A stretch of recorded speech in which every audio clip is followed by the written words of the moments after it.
ゆっくりレ夢ムです。ゆっくりマリサだぜ。突然だけどレ夢ム、スポーツは好きか？まあ、私自身はスポーツはやらないけど見るのは大好きね。今年の東京オリンピックでは、初めてスケートボードやスポーツクライミングが追加種目になったぜ。特にスケートボード女子ストリートで、当時13歳の西矢椛選手が、日本人史上最年少の金メダリストになったことで話題になったわよね。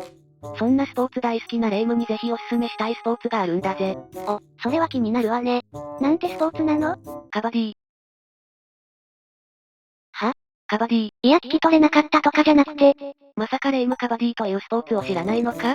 カバディ言いながら動き回るスポーツでしょ？まあ世間一般のイメージではその程度だよな。でも実は今年カバディを題材にしたアニメが公開されるほど大人気のスポーツなんだぜ。そんな人気のカバディって競技人口はどれぐらいなの？約5000人だ。すっくくな。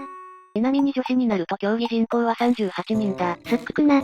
何を言っているんだ。これはフリスビー版ラグビーのアルティメットとほぼ同じ競技人数なんだぞ。まずアルティメットを知らないんですがそれは。ちなみにカバディって全国でどれくらいチームがあるの？レ夢ムはどれくらいあると思う？各都道府県に一つずつあるとして47チームくらいかしら？日本カバディ協会のホームページによるとその数は、22チームだ。各都道府県に一つもないのか。そんなカバディをレ夢ムに知ってもらうために、今日はカバディについて説明してやるぜ。いや、別にいらない。カバディはインド発祥のスポーツで。こっちの話は無視かこら。まあレ夢ム、最後まで聞いてくれたらアラポテトのじゃがバター味あげるから。よし、話を聞こうじゃないか。カバディはインド発祥のスポーツで、鬼ごっことドッジボールを組み合わせたような競技だとよく言われているぜ。鬼ごっことドッジボール？まあ、今回はカバディの概要を知ってもらうための動画だから、詳しくは別の動画で説明するぜ。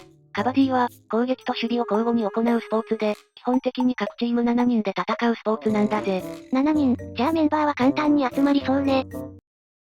てめえは俺を怒らせた。なんでだー。カバディの知名度が低すぎて、どこのチームもメンバーを集めるのに苦労しているんだぜ。カバディを大人気スポーツと言ったのはどこのドイツだ？今回の動画も、そんなカバディを少しでも知ってもらうために、ウプ主が初めて YouTube 動画を作ったんだぜ。この動画の背景に、そんなことがあったなんて。だから、最初は編集ミスが多いと思うけど、そこは優しく見守ってほしいんだぜ。それでカバディの話に戻るけど、カバディは攻撃の選手が相手チームのコートに入ることから始まるぜ。攻撃選手は、相手コートに入って何をするの？相手選手へのタッチと、自分のコートへの帰還だぜ。タッチはまだわかるけど、帰還？そう。まずこれがカバディの特徴の一つだぜ。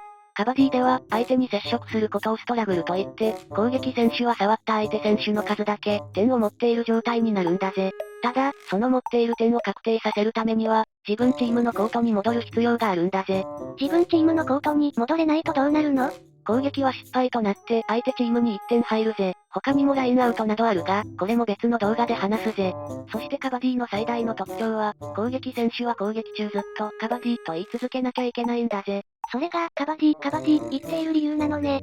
カバディと言い続けることを、キャントと言って、昔は息継ぎなしでキャントできる限り攻撃できたんだけど、今はルール改正があって、軽い息継ぎなら OK。攻撃の制限時間は30秒までになったぜ。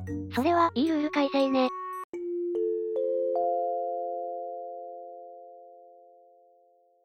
そして、試合が終わった時に相手より多く点を取ったチームが勝利となるぜ。カバディの試合時間はどれくらいなの？男子は前後半各20分の計40分、女子は前後半各15分の計30分だぜ。